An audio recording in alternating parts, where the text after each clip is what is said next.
नमस्कार दोस्तों, आप सभी का स्वागत है आपके अपने channel MK GS research centre मस्ती यूट्यूब चैनल में।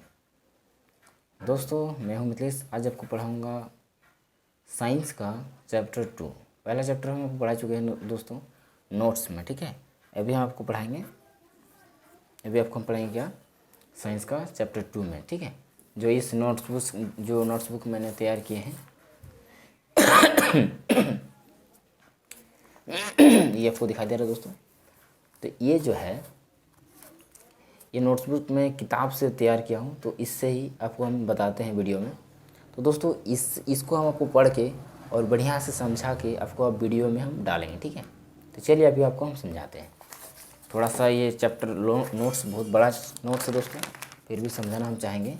क्वेश्चन बहुत इंपॉर्टेंट है कि किसी भी एग्ज़ाम में आपको पूछ सकता है, ठीक है। चलिए समझिए दोस्तों। पहले में जो दिया है, पहला पार्ट का नाम है भोजन के घटक। क्या है दोस्तों? भोजन के घटक। ध्यान दीजिए, पढ़ रहे हैं हम। कच्ची सामग्री से हमारे शरीर के लिए कुछ आवश्यक घटक होते हैं। तो दोस्तों हम लोग जो भी खाते पीते हैं, भोजन के घटक है। तो हम लोग जो भी खाते पीते हैं उसमें कुछ न कुछ मतलब पोषक तत्व होते हैं। क्या होते हैं? कुछ न कुछ आवश्यक घटक होते हैं दोस्तों। क्या होते हैं? घटक। उसे पोषक तत्व कहते हैं। तो उसमें कुछ न कुछ क्या होते हैं? घटक होते हैं। तो उसको क्या बोलते हैं? पोषक तत्व कहते हैं। हमारे भोजन में मुख्य पोषक, हम लोग के भोजन में मुख्य पोषक क्या है? कार्बोहाइड्रेट, प्रोटीन, वसा, विटामिन तथा खनिज लवण है। क्या है? तथा खनिज लवण है। इसके अतिरिक्त हमारे भोजन में रुक्षांश तथा जल भी शामिल है। दोस्तों हम लोग का जो भोजन है, तो हम लोग का भोजन में जैसे ये 5 पोषक तत्व तो होता ही है। कार्बोहाइड्रेट, विटामिन, फिर खनिज लवण, वसा, ये सभी जैसे कि ये प्रोटीन, वसा, विटामिन, खनिज लवण, ये सभी 5 पोषक तत्व दोस्तों। लेकिन इसके अलावा हम लोग के शरीर में जैसे कि और भी खाना भी पाया जाएगा, जैसे रुक्षांश और जल भी पाया जाता है। नेक्स्ट पढ़ते हैं आगे की ओर। उन पोषक तत्वों की परीक्षण के लिए आयोडीन, कॉपर सल्फेट तथा कास्टिक सोडा विलयन की आवश्यकता होती है। अब दोस्तों अब या फिर हम लोगों को समझना है कि किसी भी कार्बोहाइड्रेट या फिर प्रोटीन हो या फिर विटामिन हो या फिर वसा हो, इस चीज़ को हम लोग किस मतलब खाद्य पदार्थ में मिलेगा, उस पदार्थ को हम लोग कैसे पहचानेंगे? क्या कुछ तो उसका लॉजिक होगा, कुछ तो तरीका होगा जिससे हमको पता चलेगा। मान लीजिए हर कोई बता देगा कि पोषक तत्व लीजिए, पोषक तत्व, हर भोजन पोषक तत्व होना चाहिए, ठीक है। पोषक तत्व हर एक भोजन में, किस भोजन में कौन सा पोषक तत्व पाया जाता है, इसका परीक्षण करना बहुत ज़रूरी है दोस्तों। तो मैं आपको संक्षेप में बताना चाहूँगा, विस्तार में नहीं, क्योंकि बहुत बड़ा नोट्स, इसको वीडियो बहुत लंबा हो जाएगा, ठीक है। मैक्सिमम आधा घंटा का वीडियो बनाएंगे, ठीक है। चलिए हाँ दोस्तों, हाँ, उन पोषक तत्वों की परीक्षण के लिए आयोडीन क्या है दोस्तों? एक प्रकार का देखिए नमक ही है, नमक। आयोडीन का उपयोग हम लोग करते ही हैं। आयोडीन का इस्तेमाल करना चाहिए। आयोडीन का इस्तेमाल अगर नहीं करेंगे तो एक रोग होता है, इसको बोलते हैं घेंघा रोग। अगर क्वेश्चन पूछ देगा दोस्तों किसकी कमी से घेंघा रोग होती है, तो आयोडीन की कमी से घेंघा रोग होता है। घेंघा रोग जो नट्टी फूल जाता है, ये सब फूल जाता है, उसको बोलते हैं घेंघा रोग। आयोडीन कमी से होती है। आयोडीन, कॉपर सल्फेट तथा कास्टिक सोडा विलयन की आवश्यकता होती है। ये सब चीज़ परीक्षण के लिए कौन सा चीज़? कार्बोहाइड्रेट, वसा, विटामिन, ये सब चीज़ को पोषक तत्व में देखिए, पोषक तत्व में कार्बोहाइड्रेट, वसा तथा प्रोटीन, इन 3 का परीक्षण करेंगे। किसका? कार्बोहाइड्रेट, वसा तथा प्रोटीन। ध्यान दीजिए दोस्तों, इनका परीक्षण को पके हुए भोजन तथा कच्ची सामग्री पर करें। तो इनका परीक्षण जो करेंगे दोस्तों, कहाँ पर करेंगे? कच्चा भोजन या फिर पके हुए भोजन में करें। कार्बोहाइड्रेट कई प्रकार के होते हैं। कार्बोहाइड्रेट कितने? कई प्रकार के होते हैं, ठीक है ना। देखिए हमारे भोजन में पाए जाने वाले कार्बोहाइड्रेट 2 प्रकार के हैं। हमारे भोजन में पाए जाने वाले कार्बोहाइड्रेट क्या है? एक पहला मंड और दूसरा है शर्करा। मंड तथा शर्करा के रूप में पाए जाते हैं। तो कार्बोहाइड्रेट कितने प्रकार है? 2 प्रकार के। क्या क्या? एक मंड और एक शर्करा। तो दोनों के बारे में हम समझेंगे कि मंड क्या है और शर्करा क्या है, ठीक है ना दोस्तों। चलिए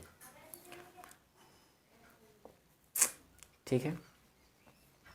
ठंडा का मौसम है दोस्तों और थोड़ा सा लिप्स सूख जाता है ना, जिस वजह से तो ऐसा करना पड़ जा रहा है।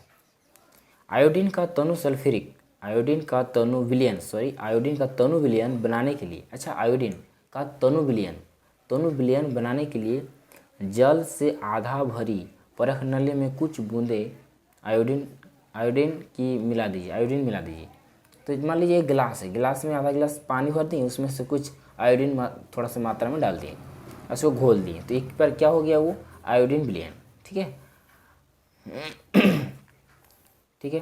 अच्छा कॉपर सल्फेट विलयन का मतलब क्या होता है?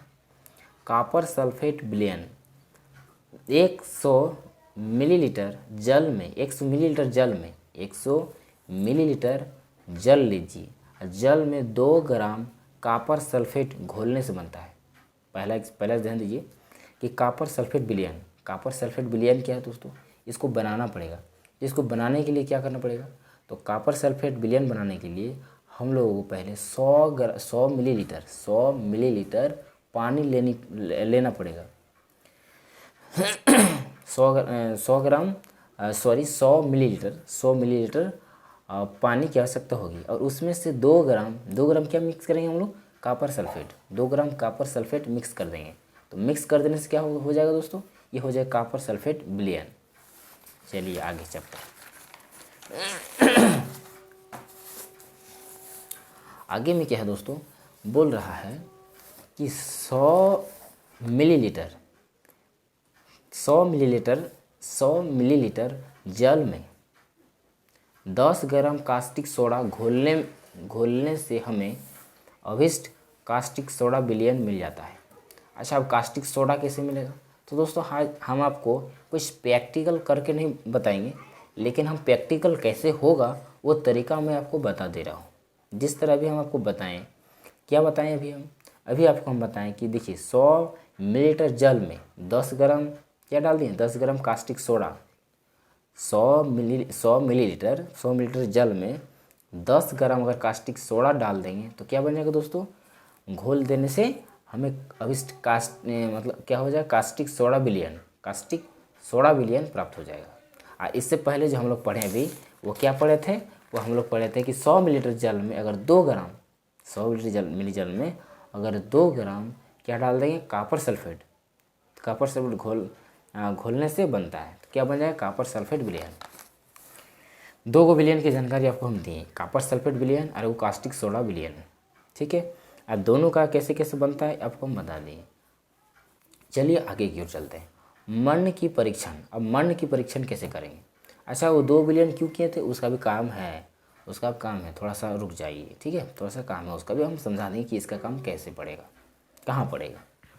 ठीक है, अगर त्रुटि नहीं रखिएगा पढ़ाई लिखाई में। ठीक है, लेकिन मेरा जहाँ तक उम्मीद है, जहाँ तक मेरा नॉलेज जा रहा है, जहाँ तक मेरा सूझबूझ है, उसके अनुसार मैं आपको बता दे रहा हूँ। ठीक है, और भी जगह भी आप पढ़े होंगे, मेरा भी पढ़ाई तो देखिए हम कैसे आपको बता रहे हैं, अब मेरा भी ऐसा ही तैयारी है। तो चलिए हम अपने साथ साथ मेरा वीडियो जो देखेगा उनका भी तैयारी हो जाएगा। ठीक है, तो चलिए आप भी तैयारी कीजिए और आप भी अपना लक्ष्य की ओर भागिए। मण्ड की परीक्षण, तो मण्ड की परीक्षण कैसे होगा, मण्ड की परीक्षण के लिए खाद्य पदार्थ, मण्ड की परीक्षण जैसे हम आपको बताए थे कार्बोहाइड्रेट 2 प्रकार के, क्या क्या, एक बताए थे मण्ड, दूसरा शर्करा, तो दोनों के बारे में प्रयोग करेंगे। अभी मण्ड का प्रयोग कर रहे हैं। ठीक है, मण्ड के परीक्षण के लिए खाद्य पदार्थ या कच्ची सामग्री, खाद्य पदार्थ या फिर कच्ची सामग्री की अल्प मात्रा लीजिए। कोई कच्ची पदार्थ लीजिए या फिर कोई खाद्य पदार्थ लीजिए, कच्ची मात्रा अल्प मात्रा लीजिए। इसमें तनु आयोडीन विलयन, अभी बताइए कि तनु आयोडीन विलयन क्या है दोस्तों। तो तनु आयोडीन विलयन बनाने के लिए क्या करना पड़ेगा, ये भी बताएं क्या, कॉपर सल्फेट, मतलब 100 ग्राम मिलीलीटर में 2 ग्राम कॉपर सल्फेट डालेंगे तो क्या हो जाएगा, कॉपर सल्फेट विलयन। तो मेरा तनु आयोडीन विलयन की 2 या 3 बूंदें डालिए। अगर एक चीज़ ध्यान दीजिए, अभी ये जो तनु विलयन है, एक विलयन मतलब एक गिलास में अगर उसमें आधा पानी डाल देंगे, उसमें नमक डाल देंगे, आयोडीन नमक, तो एक विलयन हो गया। क्या विलयन हो गया, तनु आयोडीन विलयन। उस विलयन का घोल से अगर हम 2-3 बूंदें किस में डाल देंगे, 2-3 बूंदें, जैसे थोड़ी मात्रा में, जैसे कि कोई चावल ले लें, ठीक है, तो उसमें 2-3 बूंदें हम डाल देते हैं। तो खाद्य पदार्थ के रंग में कुछ परिवर्तन को देखिए, खाद्य पदार्थ में कुछ परिवर्तन हो जाएगा। चावल में डाल देंगे तो उसका कुछ परिवर्तन होगा, या फिर कुछ बैगन में डाल देते हैं, या फिर आलू में डाल देते हैं। आलू, ठीक है, आलू तो आप देखे होंगे, पोटैटो, ब्रिंजल तो आप भी देखे हैं, तो ब्रिंजल ले लीजिए, फिर या पोटैटो ले लीजिए। पोटैटो में छिड़का दीजिए, क्या आयोडीन को थोड़ा छिड़का दीजिए। छिड़का देने से क्या हो जाएगा, देखिए कि क्या परिवर्तन, क्या यह नीला या काला हो गया, नीला या काला हो जाता है, नीला या क्या हो जाता है, काला हो जाता है। यह नीला या काला रंग मंड की उपस्थिति दर्शाता है। तो आलू में ये चीज़ विशेषकर होता है, क्योंकि आलू में सबसे अधिक मात्रा में कार्बोहाइड्रेट पाया जाता है। आलू को काट लीजिए, काटने के बाद उसमें थोड़ा सा नमक अगर डाल दीजिए। अगर हम दोनों आयोडीन विलयन को नहीं, बल्कि हम नमक ही दे देते हैं, तो जहाँ जहाँ पर नमक गिरेगा दोस्तों, वहाँ पर क्या हो जाएगा, काला टाइप का हो जाएगा। तो वहाँ पर समझ आए कि आलू में कार्बोहाइड्रेट पाया जाता है। तो उसको पाने के परीक्षण के लिए क्या होता है, मंड का परीक्षण होता है। अगर मंड होगा तो कार्बोहाइड्रेट होगा, ठीक है। चलिए अब प्रोटीन का प्रयोग करते हैं। प्रोटीन कैसे होता है, प्रोटीन का परीक्षण। अच्छा, प्रोटीन का परीक्षण कैसे होगा, यदि खाद्य पदार्थ ठोस है, खाद्य पदार्थ यानी कुछ सामान हम लोग खाते हैं, उसको खाद्य पदार्थ ठोस मतलब टाइट मतलब उसको मतलब टाइट मतलब कड़ा होता है, इसको हार्ड बोलते हैं। प्रोटीन, हाँ तो बोलें प्रोटीन का परीक्षण। खाद्य पदार्थ ठोस है तो पहले इस ठोस खाद्य पदार्थ को चूर्ण कीजिए। अगर मान लीजिए कोई खाद्य पदार्थ है, उसको जो ठोस है, टाइट है, तो उसको चूर करना, क्या करना, गुणा कर देना है, गुणा कर दीजिए। और एक साफ परख नली का अर्थ होता है कि एकदम वाइट, मतलब बढ़िया साफ वाला कोई गिलास लीजिए, ठीक है, सफाई वाला, कोई कांच का गिलास लीजिए, पर रखें उस गुणा को, खाद्य पदार्थ को कांच में गुणा करके रख दिए, कांच के गिलास में, और 10 बूंद जल डालकर, 10 बूंद जल, ठीक है, जल मतलब आप समझ दिए हैं, 10 बूंद क्या डाल, जल, पानी डाल दिए, उसे अच्छी तरह से हिलाइए, अच्छी तरह से हिला देना है। अब ड्रॉपर का मतलब होता है कुछ सामान होता है जिससे हम कुछ डालते हैं बूंद बूंद करके। अब ड्रॉपर की सहायता से एक परख नली में 2 बूंद कॉपर सल्फेट का विलयन, एक ड्रॉप नली का मतलब होता है एक, जैसे कि बोल सकते हैं इंजेक्शन जैसा टाइप का वो होता है, जैसे कि हमको कुछ क्या डालना है, कॉपर सल्फेट का विलयन 2 बूंद डाल देंगे, उसमें 2 बूंद हम डाल देंगे, किस में डाल देंगे, जिस ठोस पदार्थ को हम चूर्ण किए हैं, उस चूर्ण में हम लोग क्या करेंगे, कॉपर सल्फेट का विलयन का 2 बूंदें ड्रॉपर के द्वारा हम उसमें मिला देंगे, तथा 10 बूंद कास्टिक सोडा, तथा 10 बूंद क्या करते हैं, कास्टिक सोडा। पहले हम क्या डालें, कॉपर सल्फेट का विलयन, और 10 बूंद कास्टिक सोडा, 2 बूंद डाले हैं हम क्या, कॉपर सल्फेट का विलयन, और 10 बूंद हम डाले हैं क्या, 10 बूंद हम डाल दिए हैं कास्टिक सोडा का विलयन। कुछ देर बाद बैगनी रंग का हो गया, कुछ समय के बाद क्या हो जाएगा, बैगनी रंग का हो जाएगा। दोस्तों ये चीज़ भूलिएगा नहीं, कॉपर सल्फेट विलयन और कास्टिक सोडा विलयन, ये दोनों विलयन अगर कोई भी प्रोटीन का परीक्षण कर रहे हैं तो ये दोनों चीज़ का उपयोग होगा ही होगा, ठीक है। परीक्षण करने के दौरान क्या क्या हम बताएं, कॉपर सल्फेट विलयन और दूसरा हो गया आपका कास्टिक सोडा विलयन, ठीक है। चलिए बैगनी रंग खाद्य पदार्थ में बैगनी रंग का हो गया, तो बैगनी रंग खाद्य पदार्थ में प्रोटीन की उपस्थिति दर्शाता है। तो खाद्य पदार्थ में जो बैगनी रंग जो दिखाती है, दिख रही है, वो क्या है, वो दर्शाती है प्रोटीन की स्थिति या फिर प्रोटीन की उपस्थिति दर्शाती है कि उस पदार्थ में प्रोटीन की मात्रा है, ठीक है ना। तो प्रोटीन किस में पाया जाएगा दोस्तों, दाल में कीजिए आप ऐसा परीक्षण, दाल में मिलेगा, दाल में एकदम आपका क्या हो जाएगा, बैगनी कलर का हो जाएगा। तो समझ आइए कि दाल में पाया जाता है। चलिए आगे चलते हैं। अब वसा का परीक्षण करते हैं। वसा क्या है, तो वसा के लिए परीक्षण, अब वसा के लिए परीक्षण क्या करेंगे दोस्तों, देखिए खाद्य पदार्थ की अल्प मात्रा, खाद्य पदार्थ जो खाते हैं खाद्य पदार्थ की अल्प मात्रा लीजिए, कोई भी अल्प मात्रा लीजिए, इसे एक कागज के टुकड़े में लपेट कर कूटिए।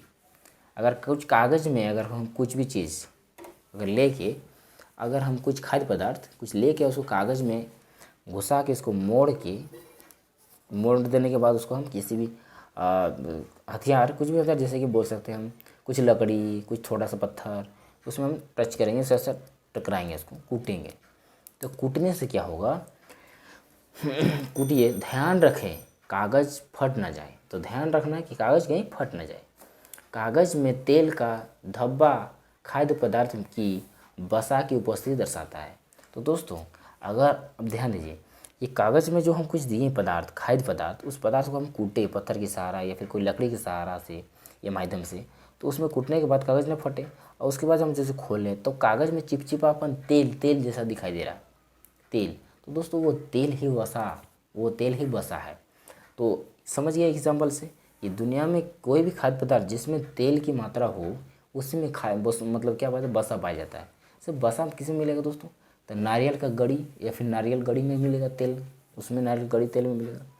और भी बहुत सारा ऐसा पदार्थ है जिसमें हम लोग खाते हैं, उसमें वसा पाया जाता है। जैसे कि तेल का मात्रा में से दूध में भी होता है, तो दूध में भी वसा पाया जाएगा। कैल्शियम में भी है दूध में जैसे कि हम लोग बनाते हैं घी बनाते हैं दोस्तों, तो घी में क्या होता है, घी एक प्रकार का तेल ही है ना, तेल तो दूध से ना बना है तेल। तो ये हो गया, ठीक है। नेक्स्ट चलते हैं आगे की ओर।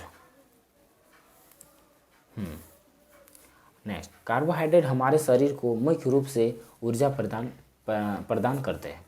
तो कार्बोहाइड्रेट हम लोग शरीर को क्या प्रदान देते हैं, कार्बोहाइड्रेट का जो हम लोग आलू खाते हैं, चावल खाते हैं, जो सब्जियां खाते हैं, तो इससे जो हम लोग को प्राप्त होता है, क्या प्राप्त होता है, ऊर्जा प्राप्त होता है। ऊर्जा मतलब एनर्जी प्राप्त होता है हम लोगों को, हमारे शरीर को क्या देता है, ऊर्जा प्रदान करते हैं।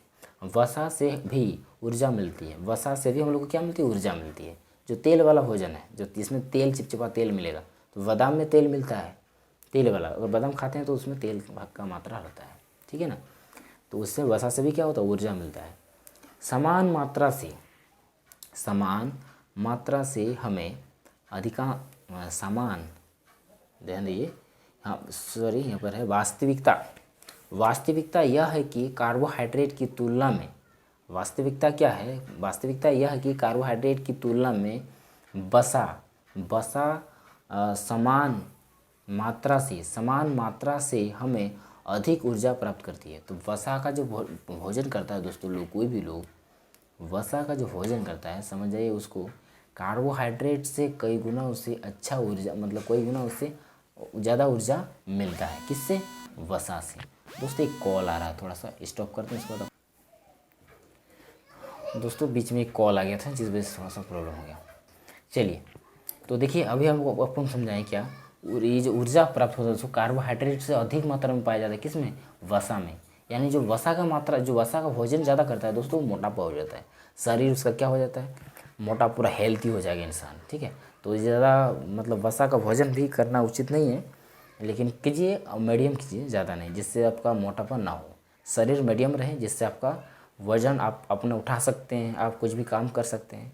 ज़्यादा हद से ज़्यादा मतलब ज़्यादा से ज़्यादा होना ख़राब है, हद से ज़्यादा ख़राब, जैसे कि बोल सकते हैं अगर मान लीजिए कि ज़्यादा मोटापा हो जाएंगे तो हम लोग का मतलब ज़्यादा मतलब फुर्तीली एक्टिव नहीं हो पाएंगे, ना कुछ कर पाएंगे, वो हो जाता है। आज जैसे कि मीडियम से भी ज़्यादा नीचे एकदम बहुत सारा, जैसे बोल सकते पतलापन हो जाए तो भी ख़राब है, ठीक है। मीडियम रहिए, अच्छा मस्त रहिए, फुर्ती रहिए। चलते हैं आगे की ओर। कार्बोहाइड्रेट युक्त भोजन को ऊर्जा देने वाला भोजन भी कहते हैं। कार्बोहाइड्रेट युक्त भोजन को ऊर्जा देने वाला भोजन भी कहते हैं।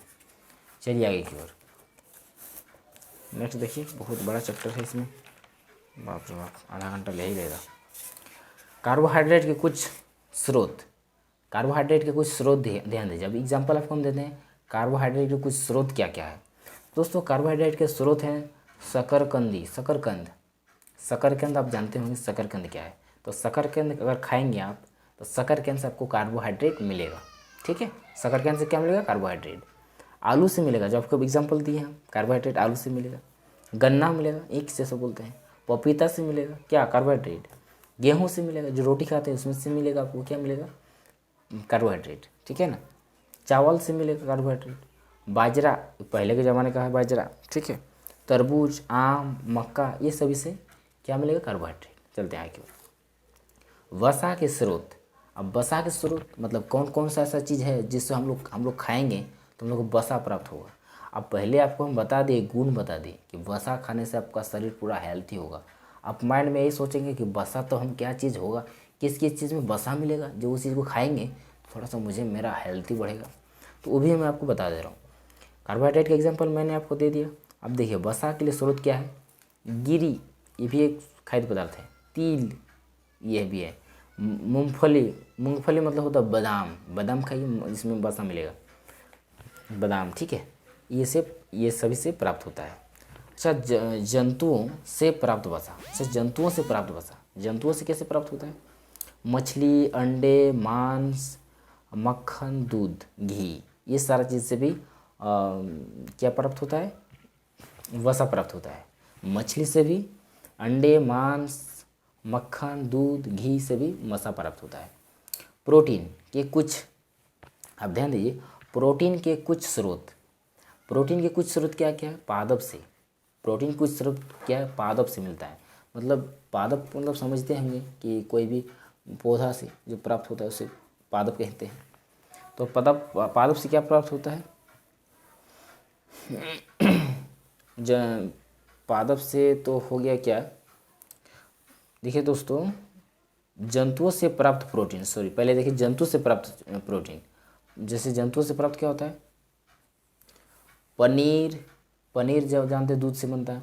जैसे कि अब मछली, अंडे, दूध, ये सभी क्या होता है? जंतुओं से प्राप्त प्रोटीन, इससे प्रोटीन मिलता है। पनीर से प्रोटीन मिलता है, या फिर मछली, अंडे और दूध से भी। चलिए आगे की ओर। अच्छा, और देखिए, और जो पहले आपको हम बताए थे क्या कि पादप से क्या मिलता है? प्रोटीन। पादप से प्रोटीन कैसे मिलता है? मटर, सोयाबीन, राजमा, मूंग, चना, तुअर दाल, इस सब में क्या होता है? प्रोटीन पाया जाता है, लाहर दाल। उसके बाद प्रोटीन की आवश्यकता। प्रोटीन की आवश्यकता, अच्छा प्रोटीन की आवश्यकता हम लोग के लिए क्यों होती है हम लोग के लिए आवश्यकता क्यों होती है? ठीक है, चलिए समझते हैं। दोस्तों,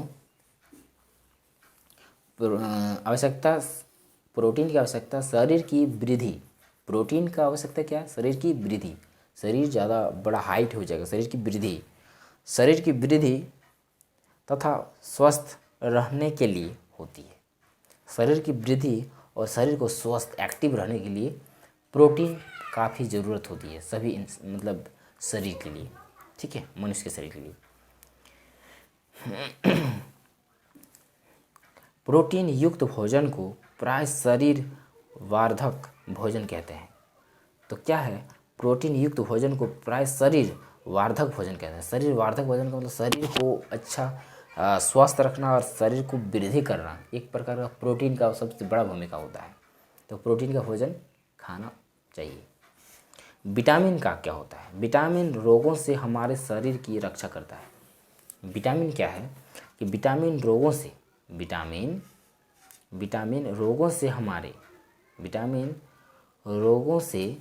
हमारे शरीर की रक्षा करता है। तो विटामिन क्या है? हम लोग का शरीर में जो रोग है दोस्तों, उस रोग से लड़ता कौन है? तो विटामिन हमारे शरीर से रोगों को हमारे शरीर की सुरक्षा करते हैं।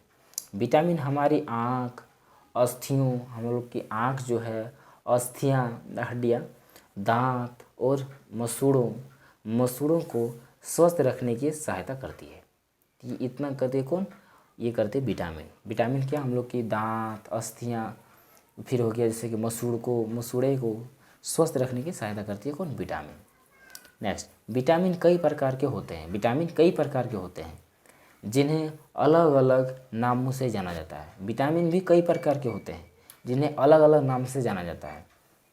Vitamin A, vitamin B, vitamin C, vitamin D, vitamin E तथा विटामिन के नाम से जाना जाता है। तो दोस्तों, विटामिन जो है विटामिन कई प्रकार के होते हैं, vitamin A, B, C, D, उसके बाद क्या होगा, 4 को होने के बाद विटामिन डी, इसके बाद विटामिन ई, उसके बाद विटामिन के। एक प्रकार सीधा ABCD का आ जाएगा, ए, बी, सी, डी, 4 को हो गया, उसके बाद ई और के, 6 को होते हैं विटामिन। ठीक है, चलते हैं आगे की ओर, थोड़ा सा क्लास बढ़ जाएगा दोस्तों। विटामिन एक समूह को, विटामिन के एक समूह को, विटामिन, अच्छा देखिए, विटामिन के सभी एक समूह को, vitamin A, B, C, D और ई, एफ, सॉरी ई के एफ नहीं होता, ई के, सभी विटामिन के एक समूह को vitamin B complex, vitamin B complex कहते हैं।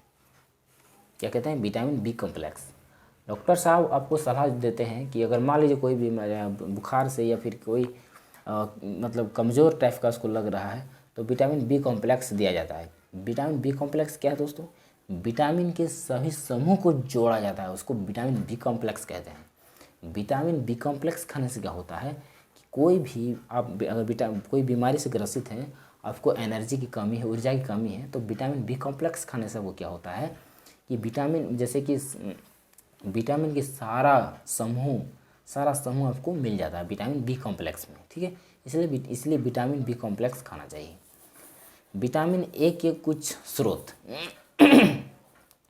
विटामिन ए के कुछ स्रोत क्या है, जैसे विटामिन ए के कुछ स्रोत क्या है, जैसे आम, विटामिन कैसे ए कैसे मिलता है विटामिन ए का, आम, गाजर और पपीता, आम, गाजर, पपीता, विटामिन ए मिल जाता है। आम, गाजर, पपीता, ये 3 चीज़ खाने से विटामिन ए मिलती है। और दूध, मछली का तेल, दूध और मछली का तेल भी क्या क्या बताएं, आम, पपीता, गाजर, मछली का तेल, दूध, ये सभी से क्या मिलता है, विटामिन ए।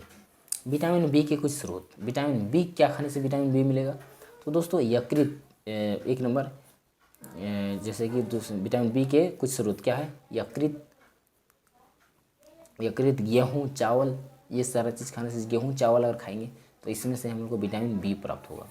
विटामिन सी के कुछ स्रोत, विटामिन बी के कुछ सी के कुछ स्रोत क्या है, संतरा, जिसे आप लोग नींबू बोलते हैं। ठीक है, संतरा, नींबू, जिससे आँख में से जलता है बहुत, संतरा, तथा संतरा, टमाटर बिलाती बोलते हैं इसको हम लोग अपनी भाषा में, बिलाती।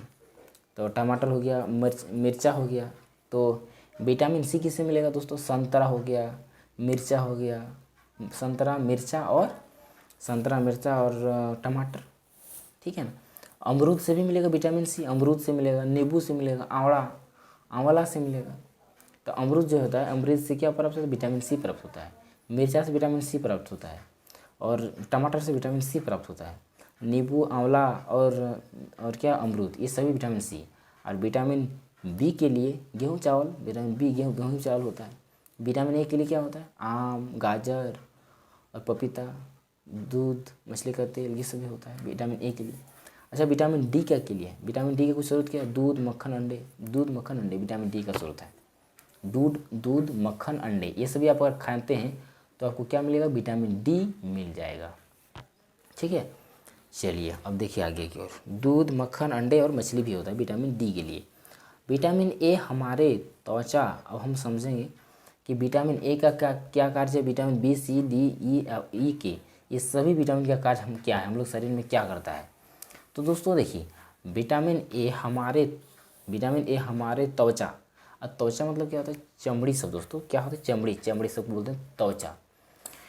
विटामिन ए हमारे त्वचा तथा आँखों को स्वस्थ रखता है, चमड़ी को अच्छा रखता है। अगर चमड़ी फटता है, चमड़ी खराब होता है तो दोस्तों समझ जाइए कि विटामिन ए का कमी से ऐसा हो रहा है। तो विटामिन ए को प्राप्त करने के लिए आम, गाजर खाइए, पपीता खाइए, इससे विटामिन ए की मात्रा बढ़ती है, जिससे आपका शरीर, स्किन बेटर रहेगा, अच्छा रहेगा। ठीक है ना।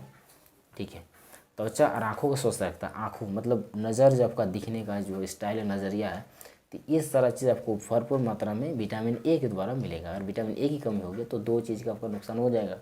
एक त्वचा मतलब चमड़ी में कुछ प्रॉब्लम हो जाएगा, और आँख दिखाई नहीं देगा उतना, कम उम्र में आपको दिखाई नहीं देगा। ठीक है। अच्छा, विटामिन सी बहुत से रोगों से लड़ने में हमारी मदद करती है। विटामिन सी जो है हमारे शरीर को बहुत सी बीमारी को लड़ने में सहायता करती है, विटामिन डी क्या है? पहले देखिए विटामिन ए का क्या है? त्वचा और आंखों को स्वस्थ रखती है। विटामिन सी का काम क्या है? बहुत से रोगों से लड़ने की सहायता करती है। कौन? Vitamin C.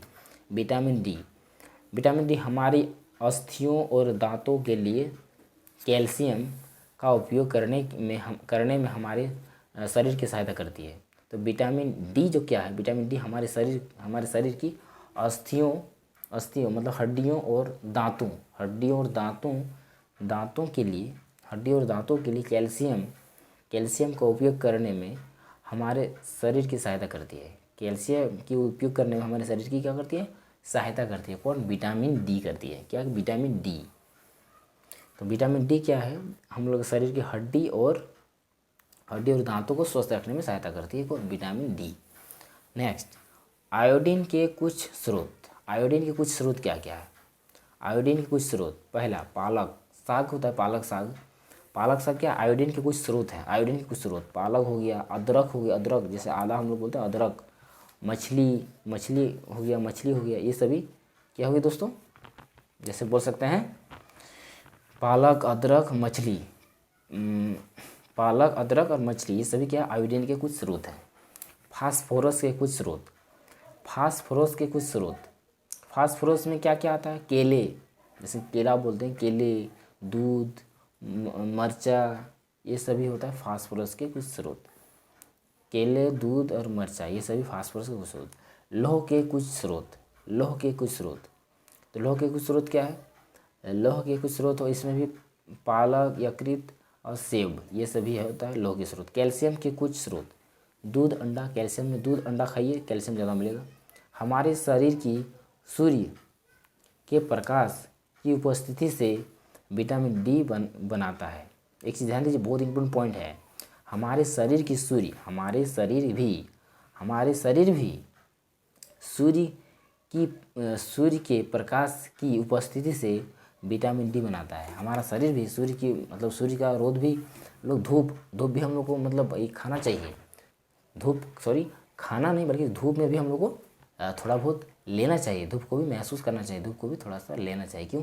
क्योंकि हम लोग का जो शरीर है वो शरीर सूर्य के प्रकाश से भी विटामिन डी उत्पादन करती है। सूर्य हम लोग का शरीर, ठीक है ना। चलिए, तो हमारे शरीर को खनिज लवणों की आवश्यकता अल्प मात्रा में होती है। हमारे शरीर को खनिज लवणों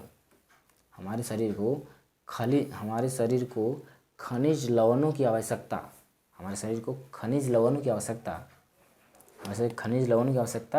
अल्प मात्रा में होती है। खनिज लवण अल्प मात्रा में होती है। अच्छा, कुछ खनिज लवणों की स्रोत, खनिज लवण होता क्या है? तो खनिज लवण के कुछ स्रोत बताते हैं। खनिज लवण के कुछ स्रोत क्या है? दूध, अंडा, ये सब क्या है? खनिज लवण भी है, ठीक है ना। दूध, अंडा खनिज लवण भी है। आहारी रेशों रुक्षांश के नाम से भी जाने जाते हैं। हमारे खाने में रुक्षांश की पूर्ति पादप उत्पादों में होती है। देखिए, हमारे खाने में रुक्षांश की पूर्ति पादप उत्पादों में होती है। हम लोग खाने में जो भी मतलब प्रयोग करते हैं तो उससे क्या होता है? रुक्षांश की पूर्ति जो होता है, होता है तो पादप से होती है। रुक्षांश के स्रोत क्या करते हैं?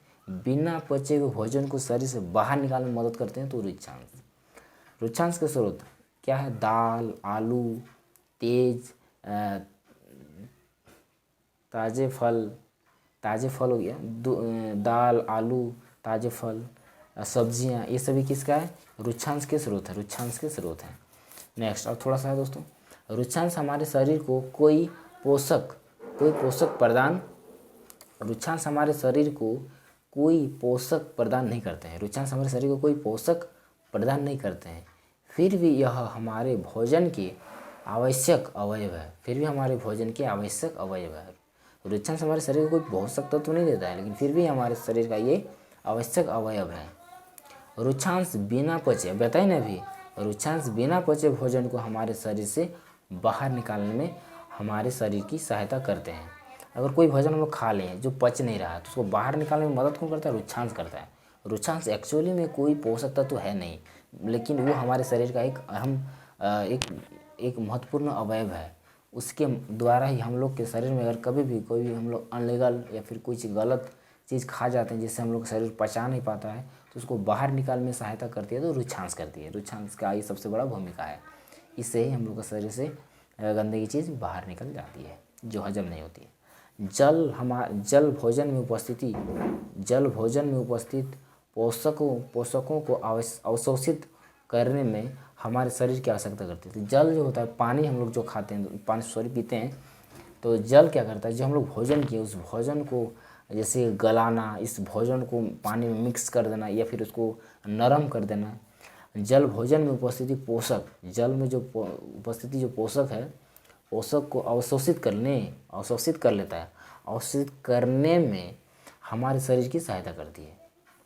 या कुछ अपशिष्ट पदार्थ या कुछ अपशिष्ट पदार्थ जैसे खराब पदार्थ जिसको हम लोग बाहर निकालते हैं, जैसे मूल तथा मूत्र इस पसीने को शरीर से बाहर निकालने में सहायता करता है। तो शरीर से बाहर निकालने में सहायता कौन करता है? यह अवशिष्ट पदार्थ जैसे मूल तथा पसीने को शरीर से बाहर निकालने में सहायता करता है। तो एक प्रकार का जल जो है, इस जल के द्वारा ही ना ये जो होता है, पसीना निकलता है, जैसे पेशाब निकलता है, तो जल के द्वारा। जल अगर नहीं रहेगा शरीर में तो ये चीज़ नहीं निकलेगा। ठीक है ना। नेक्स्ट चलते हैं। भोजन पकाने से विटामिन सी आसानी से गर्म से नष्ट हो जाता है। अब ध्यान दीजिए, बहुत इंपॉर्टेंट पॉइंट है। भोजन पकाने से, कोई भी भोजन को अगर हम लोग पका देते हैं तो भोजन पकाने से विटामिन सी क्या हो जाता है? आसानी से गर्मी से नष्ट हो जाती है। विटामिन सी, कोई भी चीज़ कच्चा पदार्थ को अगर हम लोग गर्म करेंगे खाएंगे तो उसमें क्या होता है? विटामिन सी आसानी से नष्ट हो जाती है। विटामिन सी नष्ट हो जाती है। वे रोग जो लंबी अवधि तक पोषकों के अभाव के कारण होते हैं उसे अभावजन्य रोग कहते हैं। वे बीमारी जो लंबे अवधि तक पोषकों की अभाव के कारण होती है उसे अभावजन्य रोग कहते हैं। मुझे उम्मीद है कि ये क्लास तो इतना तक ख़त्म हो गया, और है नहीं कुछ नोट्स जो इम्पोर्टेंट है नहीं। चैप्टर 3 है जो नेक्स्ट टाइम आपको हम बताएंगे। तो कैसा रहा क्लास? अच्छा लगा कि नहीं लगा? जो नोट्स आपको हम पढ़ के समझा दिए, ये बहुत इम्पोर्टेंट चैप्टर है दोस्तों। ये मतलब मैं एक टारगेट लिया हूँ कि क्लास 6 से लेकर क्लास 12 तक की जितनी किताबें मतलब क्या, जो ये भी हम मेरा प्लेलिस्ट बना हुआ है यूट्यूब में, ये सारा प्लेलिस्ट में मेरा टोटल वीडियो रहेगा 6 से लेकर 12 तक। ये सारा बेसिक क्लास आपको हम दे रहे हैं इसीलिए क्योंकि इससे मेरा भी थोड़ा सा मेरा क्या है, थोड़ा सा मेरा रिवीजन हो जाए, मेरा भी थोड़ा मेमोरी और भी थोड़ा याद हो जाए, और आपको भी याद हो जाए, और आप भी अगर कोई भी एग्ज़ाम में बैठे हैं दोस्तों, यही सब क्वेश्चन रहता है। और हम लोग बहुत हाई लेवल क्वेश्चन पढ़ लेते हैं, बहुत बड़ा लुसेंट जी के पढ़ना शुरू करते हैं, और बड़ा हिस्ट्री ज्योग्राफी का बड़ा बुक पढ़ना शुरू कर देते हैं। और क्वेश्चन का लेवल जो रहता है दोस्तों, यही 6 क्लास से लेकर 12 क्लास तक कोई भी आज एग्ज़ाम में, अगर मेरा जैसा मानना है कि आप भी अपना निर्देश दीजिएगा कमेंट बॉक्स में, कि मेरा मानना है कि पूरी अगर 6 से लेकर 12 तक अच्छी तरह से कोई भी लड़का हो अथवा लड़की बढ़िया से पढ़ाई कर ले, तो इंडिया का कोई भी एग्ज़ाम हो, हाई लेवल का नहीं बोल रहे हैं, IAS IPS के लिए नहीं, IAS IPS को छोड़ के अगर दूसरा एग्ज़ाम, तो आसानी से क्रैक कर सकता। हाँ, बशर्ते आपको बहुत ही बढ़िया से नोट्स वाइज आपको हर एक पॉइंट स्पष्ट सटीक याद रखना पड़ेगा।